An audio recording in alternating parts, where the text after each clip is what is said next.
Advocate V P Radhakrishnan, ഇവിടെ LDFിൻ്റെ നിയമസഭാ തെരഞ്ഞെടുപ്പ് തോൽവി സംബന്ധിച്ച യഥാർത്ഥ കാരണങ്ങൾ ജനങ്ങളോട് തുറന്നു പറയാൻ കേന്ദ്ര CPM തീരുമാനിച്ചത് ഒരു സുപ്രധാനമായ കാര്യം തന്നെയല്ലേ? താങ്കൾ എങ്ങനെയാണ് ഈ ഒരു നീക്കത്തെ നോക്കിക്കാണുന്നത്? തികച്ചും ശരിയാണ്. അത് സുപ്രധാനമായ ഒരു നീക്കം തന്നെയാണ്. അത് പബ്ലിക് ഡൊമൈനിൽ അവൈലബിൾ ആവുക എന്നുള്ളതൊക്കെ ജനാധിപത്യപരമായി വളരെ ശരിയായിട്ടുള്ള ഒരു നടപടി തന്നെയാണ്. പക്ഷേ ഇത് സംബന്ധിച്ച് CPM നടത്തിയ പരിശോധനകളും വിലയിരുത്തലുകളും എത്രത്തോളം സത്യസന്ധമാണ്, എത്രത്തോളം ജനാധിപത്യപരമാണ് എന്നുള്ളതാണ് നമ്മൾ പരിഗണിക്കേണ്ടത്. ഇപ്പോൾ ജേക്കബ് ജോർജ് സാർ പറഞ്ഞു, BJP സംബന്ധിച്ചിടത്തോളം BJP കേരളത്തിലെ അത്ര വലിയ ഗണ്യമായ സ്വാധീനം ചെലുത്തുന്ന ഒരു പാർട്ടിയല്ല എന്ന് നമുക്കറിയാം.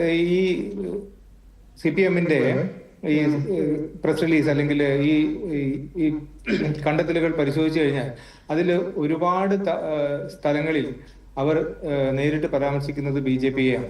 BJPയുടെ വളർച്ച, BJP ചെയ്തത്, BJP അമ്പല കമ്മിറ്റി ഉപയോഗിച്ചു, ഇത്തരം ഒരുപാട് പ്രസ്താവനകൾ അതിൽ കാണാം. അപ്പൊ ഇവിടെ ഞാൻ വിചാരിക്കുന്നത്, ഈ വരികൾക്കിടയിലൂടെ വായിക്കാൻ എനിക്ക് കാണാൻ തോന്നുന്നത് എന്താണെന്ന് വെച്ചാൽ, അവർ ഏറ്റവും വലിയ ശത്രുവായി അവരുടെ വളർച്ചയിൽ ഒരു തടസ്സം നിൽക്കാനുള്ള ശക്തിയായി കാണുന്നത് BJP ആണെന്ന് തോന്നുന്നു. ആ രീതിയിലാണ് ആ റിപ്പോർട്ട് തയ്യാറാക്കപ്പെട്ടിരിക്കുന്നത് എന്ന്. കാരണം ഗണ്യമായ ഒരു ശക്തി അല്ലാതിരുന്നിട്ട് പോലും BJP അത്രത്തോളം അവർ പരിഗണിക്കുന്നു എന്നുള്ളത് അതിൽ നിന്ന് വ്യക്തമാണ്. അതോടൊപ്പം നമ്മൾ മനസ്സിലാക്കേണ്ടത് ഇതൊന്നുമല്ല കാരണമെന്ന് നമുക്കറിയാം. ഇപ്പോ ഈ ചർച്ചയുടെ ടൈറ്റിൽ തന്നെ എന്തുകൊണ്ട് നാം തോറ്റു എന്നുള്ള സന്ദേശത്തില് പ്രസിദ്ധമായ ഡയലോഗിന്റെ ഒരു തുടർച്ചയാണ്, അല്ലെങ്കിൽ അതിൽ നിന്നും സ്വാധീനം ഉൾക്കൊണ്ടുകൊണ്ടാണ് എന്നാണ് ഞാൻ വിചാരിക്കുന്നത്. അതിൽ വിശദീകരിച്ച അതേ രീതിയിൽ തന്നെയാണ് ഈ റിപ്പോർട്ടിലും ഏതാണ്ട് ഉള്ളത്. അന്തർധാര സജീവമായിരുന്നു എന്ന് തുടങ്ങിയ ചില കണ്ടെത്തലുകൾ ആ രീതിയിൽ ഇല്ലെങ്കിലും മറ്റ് പല രീതികളിലും നമുക്ക് വായിക്കാം. ഇതിൽ സത്യസന്ധമായി പറഞ്ഞാല് കഴിഞ്ഞ 10 വർഷത്തെ ഭരണത്തില് CPM നേതൃത്വത്തിലുള്ള ഇടതുപക്ഷ മുന്നണി ഒരുപാട് നല്ല കാര്യങ്ങൾ ചെയ്തിട്ടുണ്ട് എന്ന് തന്നെയാണ് നമ്മൾ കാണേണ്ടത്, നമുക്ക് മനസ്സിലാക്കേണ്ടത്. അക്കാര്യത്തില് ആരൊക്കെ എന്തെല്ലാം എതിർപ്പ് പറഞ്ഞു കഴിഞ്ഞാലും കുറെ നല്ല കാര്യങ്ങൾ ചെയ്തിട്ടുണ്ട്. ഈ നല്ല കാര്യങ്ങൾ ചെയ്തത് നമ്മൾ എപ്പോഴും അംഗീകരിക്കണം. പക്ഷേ അതിലപ്പുറം അത് ജനങ്ങളുമായി സംവേദിക്കാൻ അവർക്ക് കഴിഞ്ഞില്ല എന്നുള്ളതും ഒരു സത്യമാണ്. അത് കഴിയാന്ന് പറഞ്ഞാൽ വളരെ ഡിപ്ലോമാറ്റിക് ആയി കളവ് പറയണം എന്നുള്ളതല്ല. ജനങ്ങളോട് വളരെ സ്നേഹത്തോടു കൂടിയും സൗഹാർദ്ദത്തോടു കൂടിയും മര്യാദയോടു കൂടിയും ഇടപെടണം.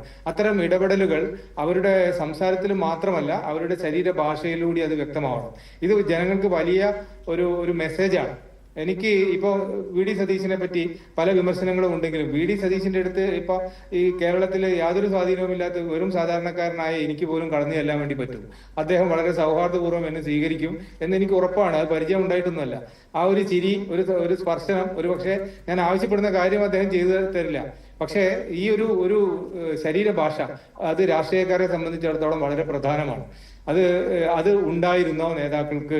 ഇത് പിണറായിയെ മാത്രം, ഒരാളെ മാത്രമാണ് സെന്റർ ചെയ്തിട്ടാണ് പലപ്പോഴും കുറ്റം പറയുന്നത്. പിണറായി മാത്രമാണ്. ഇടതുപക്ഷത്തിലെ മറ്റ് നേതാക്കന്മാരുടെ ശരീരഭാഷ എന്തായിരുന്നു? ഒരു അധികാരം കിട്ടിക്കഴിഞ്ഞാൽ അവർ ജനങ്ങളോട് എത്രത്തോളം സൗഹാർദ്ദപരമായിട്ടാണ് പെരുമാറുന്നത്? ഇന്ന് CPMൽ അത്ര രീതിയിൽ മാനുഷികമായി പെരുമാറുന്ന, സൗഹാർദ്ദപൂർവ്വം പെരുമാറുന്ന ഒരുപാട് ആളുകളുണ്ട്, ഇല്ല എന്ന് പറയുന്നില്ല. പക്ഷേ പല നേതാക്കളും അല്ലെങ്കിൽ ഭൂരിപക്ഷം നേതാക്കളും ഒരു അധികാര സ്ഥാനത്ത് എത്തുന്ന സമയത്ത് അത് ജനങ്ങളുമായി സംവേദിക്കാനും ജനങ്ങളെ സഹായിക്കാനുമുള്ള ഒരു സ്ഥാനമാണ് എന്ന് ജനങ്ങളെ മനസ്സിലാക്കുന്ന രീതിയിലായിരുന്നില്ല പെരുമാറിയത് എന്നുള്ളതാണ് സത്യം. ഇതാണ് ഏറ്റവും പ്രധാനമായ ഒരു കാരണം ഇതാണ്. എന്തെല്ലാം കാര്യങ്ങൾ നമ്മൾ ജനങ്ങൾക്ക് ചെയ്തു കൊടുത്തു. ഇപ്പൊ MM മണിയുടെ ഭാഷയിൽ രാഷ്ട്രീയക്കാർ സംസാരിക്കാൻ തുടങ്ങിയാൽ ശരിയാവില്ലല്ലോ.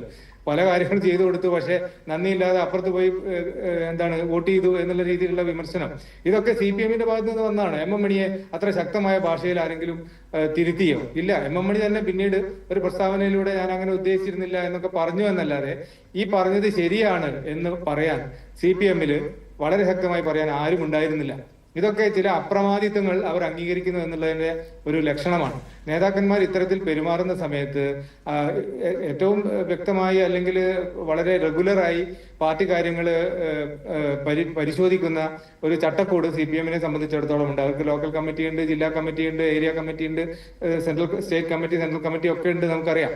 അപ്പൊ ഇതിലൂടെ ഒന്നും ഈ സന്ദേശം ഇതുവരെ നേതാക്കന്മാരുടെ അടുത്ത് എത്തിയില്ല എന്ന് പറയുന്നത് അത്ഭുതകരമാണ്.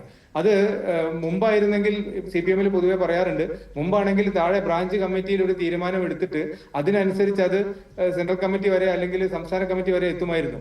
ആ തീരുമാനത്തിന്റെ അടിസ്ഥാനത്തിലാണ് സംസ്ഥാന കമ്മിറ്റി ഒരു തീരുമാനം എടുക്കുക എന്നൊക്കെ അവരെ പാർട്ടിയിൽ നിന്ന് അഭിമാനത്തോടുകൂടി പറഞ്ഞൊരു കാലത്തെ ഓർമ്മയുണ്ട്. ഇപ്പം അതേ ആളുകൾ തന്നെ ചില ആളുകൾ പറയുന്നത് സംസ്ഥാന കമ്മിറ്റിയിൽ നിന്ന് ഒരു തീരുമാനം അയക്കും, അത് ബ്രാഞ്ച് കമ്മിറ്റി അംഗീകരിച്ചോളണം എന്നുള്ള അവസ്ഥയിൽ എത്തിയിരിക്കുന്നു എന്നൊക്കെ പറയുന്നു. എത്രത്തോളം സത്യമുണ്ട് എന്ന് അറിയില്ല.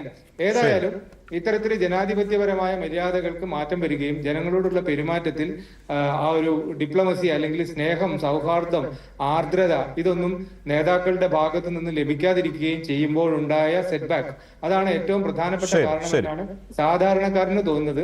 മറ്റുള്ളതൊക്കെ നമ്മുടെ സന്ദേശത്തിൽ പറഞ്ഞതുപോലുള്ള ഒരുപാട് കാരണങ്ങൾ അതിൽ പറയുന്നുണ്ട്.